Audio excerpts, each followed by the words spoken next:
Dahulu kala, hiduplah sebuah keluarga yang hidup dengan damai di sebuah kampung yang sejuk dan asri.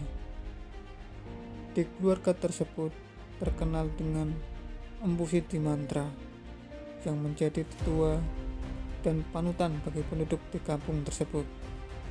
Anak dari begawan atau Empu Siti Mantra bernama Manik Angkeran. Pada suatu ketika di kerajaan Daha, Manik Angkeran membeli seekor ayam jantan di pasar. Sebenarnya sosok Manik Angkeran merupakan anak yang cerdas, namun memiliki sifat buruk, yakni serakah. Setelah ia membeli seekor ayam jantan tersebut, Manik Angkeran lekas membawanya ke sebuah tempat peraduan guna untuk menyambung ayam. Pada hari pertama, Manik Angkeran sukses menang banyak dan mendapatkan uang yang banyak pula. Di hari kedua, Manik Angkeran berangkat bersama ayam andalannya. Namun kali ini, ayamnya banyak menuai kekalahan. Alhasil, Manik Angkeran kehilangan uang yang sebelumnya ia dapatkan. Selanjutnya, di hari ketiga, ia kembali menuai kekalahan hingga hutangnya menumpuk. Sebagai orang tua yang baik, Begawan Siti Mantra memberikan hartanya untuk melunasi hutang dari Manik Angkeran dan menasihatinya untuk segera berhenti dari perbuatan yang sia-sia dan juga merugikannya tersebut. Namun, Manik Angkeran tetap berjudi dengan mengambil harta ayahnya secara diam-diam. Dari hari ketiga dan seterusnya, Manik Angkeran selalu kalah dalam berjudi, sehingga hutangnya semakin bertambah dan menumpuk, sehingga harta ayahnya habis tak tersisa. Begawan Siti Mantra pun kebingungan dan berdoa kepada Dewata. Dewata menjawab doa Begawan Siti Mantra dan menyuruhnya untuk pergi ke Gunung Agung menemui naga besuki. Tak lupa pula dibawanya lah genta atau lonceng. Setelah berjumpa dengan naga besuki, diceritakanlah tentang masalah anaknya dan hutang-hutangnya. Kemudian naga besuki masuk ke dalam sebuah gua dan keluar dengan membawa batu permata dan juga uang yang banyak. Lalu diberikanlah kepada Begawan Siti Mantra. Sebelum pergi, Begawan Siti Mantra tak lupa untuk berterima kasih. Setelah pulang, Begawan Siti Mantra memberikan semua hartanya untuk melunasi hutang-hutang dari anaknya dan menyuruhnya untuk berhenti berjudi. Namun perintah itu tidak ditaati Manik Angkeran. Ia kembali berjudi dan hutangnya kembali menumpuk. Kemudian dia meminta uang kepada ayahnya.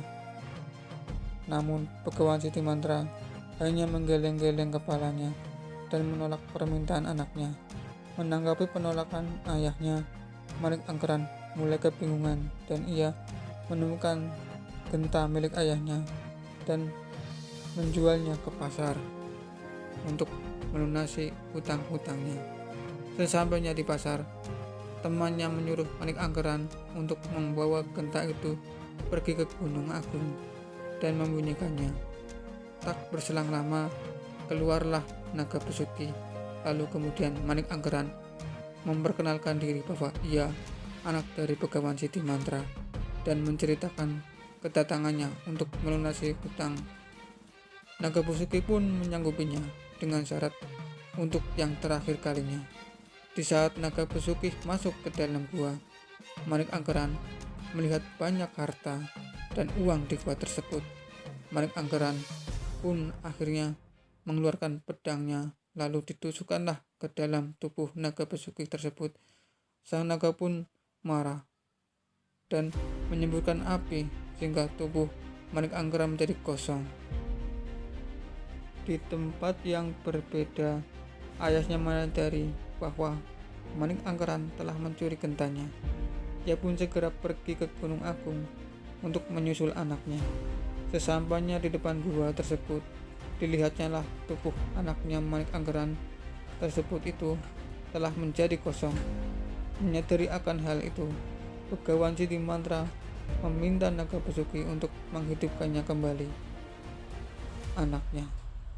Naga Basuki pun menyanggupinya asalkan nanti Manik Anggaran tidak ikut ayahnya, melainkan tinggal bersama Naga Basuki untuk menjadi muridnya guna untuk dididik menjadi orang baik, bijaksana, dan berilmu.